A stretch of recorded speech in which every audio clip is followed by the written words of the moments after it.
اسلام عورت کے گھر کی چار دیواری سے نکلنے کا قائل نہیں ہے. چھوڑ دو میڈیا کی باتیں, اٹھا کر پھینک دو باہر گلی میں. نئی تہذیب کے انڈے ہیں گندے. جتنی اوٹ پٹانگ قسم کی عورتیں آ رہی ہیں نا میڈیا پہ, عورت کو آزاد کر رہی ہیں, گھر سے باہر نکال رہی ہیں. آپ بھی مردوں کے شانہ بشانہ جاب کرو, آپ تقریر کی حد تک کر لیا کرو جا کے وہاں باتیں. اپنے لیے اس بیوی کا انتخاب کرو جو کہاں رہے گی, گھر کے اندر. کل ایک خاتون نے بچایا 2 بچوں کی ماں, ہاسپٹل میں بیٹھی ہوئی ہے, ایک لڑکا آیا اور نمبر مانگنے لگا. نمبر مانگ رہے اس خاتون سے. یہ بھی نہیں دیکھ رہا بے غیرت آدمی, بے شرم انسان, 2 بچوں کی ماں ہے وہ. اتنے ٹھرکی مرد ہو گئے ہیں. وہ بھی شریف تھی, جا کے اس نے اپنے شوہر کو بتایا, اس کے شوہر نے پھر مجھے بتایا کہ میں کیا کروں. میں نے کہا آئندہ خود چلا جائے کر بیوی کے ساتھ ہاسپٹل. 2 منٹ کے لیے نکلی ہے اور مردوں کی ہوس کا نشانہ بنی ہے. تم کیا سمجھتے ہو وہ جاب کے لیے وہاں لے جا کے بٹھا دو گے؟ میں بدگمان نہیں ہو رہا, جو لڑکیاں جاب کر رہی ہیں ان کی پاک دامنی پہ انگلی نہیں اٹھا رہا, لیکن میرے بھائی ہم نے فتنوں کے اسباب سے بچنا ہے. جہاں چرس بٹ رہی ہوتی ہے, چاہے آپ کو یقین ہو کہ میرا بیٹا چرس نہیں پیے گا, پھر بھی آپ اس کو چرسیوں میں بیٹھے نہیں دیتے. اس کا مطلب یہ نہیں ہوتا کہ جو وہاں بیٹھا ہے وہ بھی چرسی ہے. ہم بدگمان نہیں ہوتے, لیکن ہم کہتے ہیں بھائی اگر 100 میں 1% بھی خطرہ ہے نا کہ ہمارا بچہ چرسیوں میں بیٹھ کے چرسی بن جائے گا, تو ہم اس کو چرسیوں میں نہیں بھیجیں گے. آپ مادہ کو نر کے بیچ میں بھیج رہے ہو. جانوروں میں تجربہ کر کے دیکھ لو.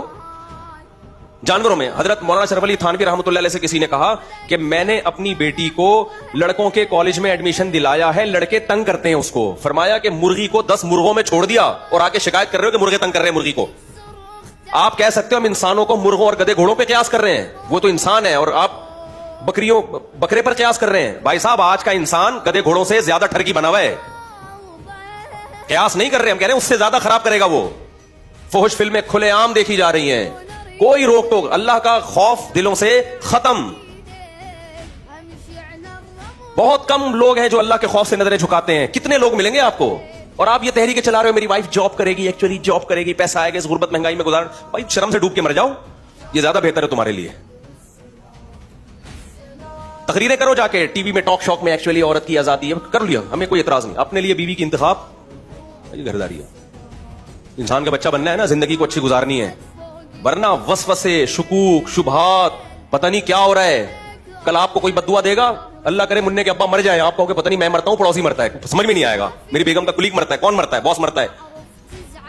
میں بار بار کہہ رہا ہوں جو لڑکیاں یا خواتین جاب کر رہی ہیں, میں ان کے بارے میں بدگمانی نہیں پھیلا رہا. بہت ساری پاک دامن, عفیف, نیک خواتین ہیں جو جاب بھی کر رہی ہیں, ہر شعبے میں کام کر رہی ہیں, ان کے دامن داغدار نہیں ہے.